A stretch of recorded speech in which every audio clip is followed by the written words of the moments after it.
నమస్తే అండి. మీ అన్నపూర్ణ. ఈరోజు మనము రొయ్యలతోటి ఇగురేసుకుందామండి. పచ్చి రొయ్యలు ఇగురేసుకుందాము. ఇదిగోండి, నేను శుభ్రంగా ఉప్పు పసుపు వేసి నీట్గా కడిగేసిన తర్వాత కొంచెం మనం బాండీలు వేసి ఉడకబెట్టేసుకుంటే రొయ్యలో ఉన్న నీళ్ళు మొత్తం పోతాయండి. ఆ వాటర్ మొత్తం ఇనికిపోయిందాక మనం ఇట్లా ఉడికించుకోవాలండి. ఇంకో ఏం వాటర్ వేసుకోవద్దు, మనకు రొయ్యలోనే ఆల్రెడీ వాటర్ ఉంటాయి కాబట్టి ఆ వాటర్ అంతా పోయే వరకు మనం ఇట్లా ఇనికిపోతాయండి. శుభ్రంగా ఇట్లా ఉడికించేసుకోవాలి. ఇప్పుడు నేను దీన్ని ఇగురేసి చూపిస్తాను. ఇవ్వండి, స్టవ్ ఆన్ చేసి ఒక బాండీ పెట్టేసుకున్నానండి. ఆయిల్ పోసుకుందాము. మనకి నాన్ వెజ్ కూరలు అంటే కొంచెం ఆయిల్ ఎక్కువ పడుతుంది కదండి. నేనైతే ఒక 4 స్పూన్ల దాకా ఆయిల్ వేసుకుంటున్నాను.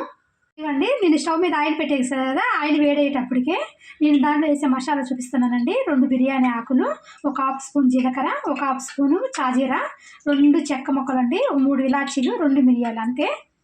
ఇవ్వండి, స్టవ్ మీద ఆయిల్ వేడైపోయింది కదా. ఇప్పుడు ఈ మసాలా వేసేసుకుందాము.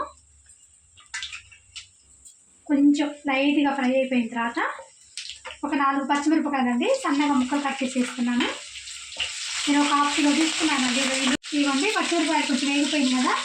మనం ఉల్లిపాయలు అండి, నేను ఉల్లిపాయల్ని కొంచెం ఒక 3 ఉల్లిపాయలు తీసుకొని ఇట్లా కోర్సుగా మిక్సీ పట్టేసుకున్నానండి. మరీ మెత్తగా కాదు, కొంచెం కోర్సుగా. మరీ మెత్తగా పేస్ట్ లాగా పట్టుకోవచ్చండి, ఇట్లా కోర్సుగా పట్టుకోవాలి. చూసారు కదా. లేకపోతే మీరు సన్నగా తయారు చేసుకోవచ్చు. ఇట్లా కొంచెం కోర్సుగా పట్టుకుంటే మనకి ఈ కూర అనేది మంచి గ్రేవీ వస్తుందండి. చాలా బాగుంటుంది టేస్ట్ కూడా. మనం రైస్లోకి చపాతీలో కూడా మనకి బాగుంటుంది. ఇట్లా మనం కొంచెం ఫ్రై చేసుకున్నాం పచ్చివాసన పోయేంత వరకు ఉల్లిపాయలు. అండి, ఉల్లిపాయలు వేగిపోయినాయి కదా. ఇప్పుడు కొంచెం అంత కరివేపాకు వేసుకున్నాము. అట్లానే 1 స్పూను అల్లం పేస్ట్ చేసుకున్నామండి. 1 స్పూన్ అల్లం పేస్ట్ వేసుకొని కలిపేసుకున్నాము. అల్లం పేస్ట్ కూడా కొంచెం మంచిగా వేగిపోయిందాక పచ్చివాసన అంతా పోయి బాగా వేగిందాక వేసుకోవాలి.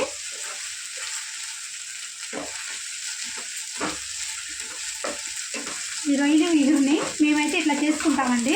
ఒకవేళ మీరు ఎట్లా చేసుకుంటారో మాకు కామెంట్ పెట్టండి. మీరు ఎలా చేసుకుంటారో మాకు కూడా చెప్పండి, మేము కూడా ట్రై చేస్తాం అట్లా.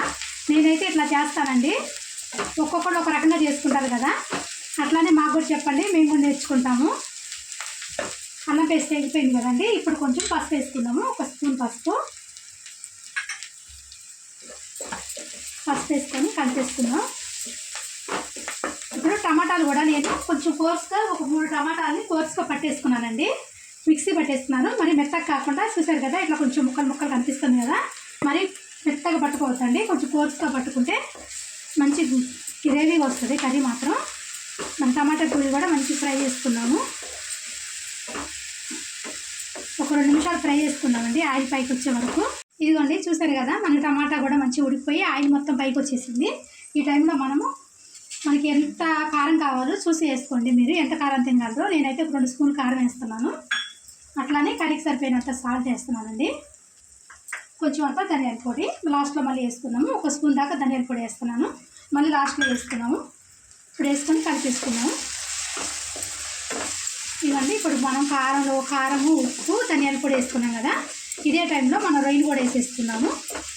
ఒకసారి ఇట్లా కలిపేసేసుకున్న తర్వాత రొయ్యలు కూడా వేసేసుకున్నామండి. ఆల్రెడీ నేను ఉడకబెట్టి అని చెప్పాను కదా, ఆ రొయ్యలేనండి. ఉడకబెట్టుకున్న రొయ్యలే. 1-2 నిమిషాలు మనకి ఇప్పుడు మసాలాలో కొంచెం ఫ్రై చేసుకున్న తర్వాత వాటర్ వేసుకున్నాము. ఇవ్వండి, ఇట్లా కలిపేసుకొని 1-2 నిమిషాలు ఫ్రై చేసుకున్నాము.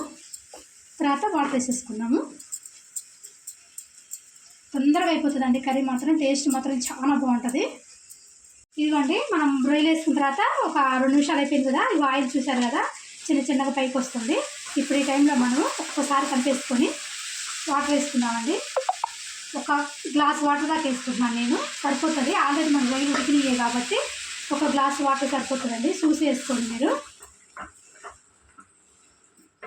ఇప్పుడు మనం ఉడికించేసుకుందాం. ఇంకా 2 నిమిషాలు 3 నిమిషాలు ఉడికింటే ఒకసారి చూసుకుందామండి. చూస్తారు కదా, ఆయిల్ మొత్తం మంచిగా పైకి వచ్చేసింది.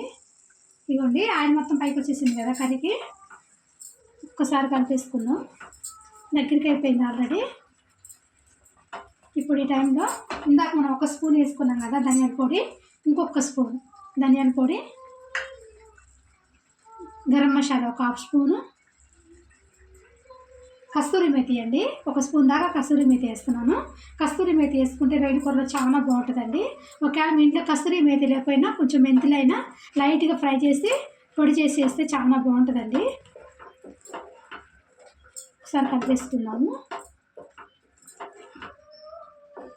చూసారు కదా చాలా దగ్గరికి అయిపోయింది. ఇప్పుడు మనం మంట మీడియంలో పెట్టుకొని ఒక్క నిమిషం ఉడికించేసుకుందామండి. మళ్ళీ మూత పెట్టేసుకొని ఒక్క నిమిషం ఉడికించేసుకుందాం, సరిపోతుంది. ఇంకా కర్రీ అయిపోయినట్టే. చూద్దామండి ఒకసారి.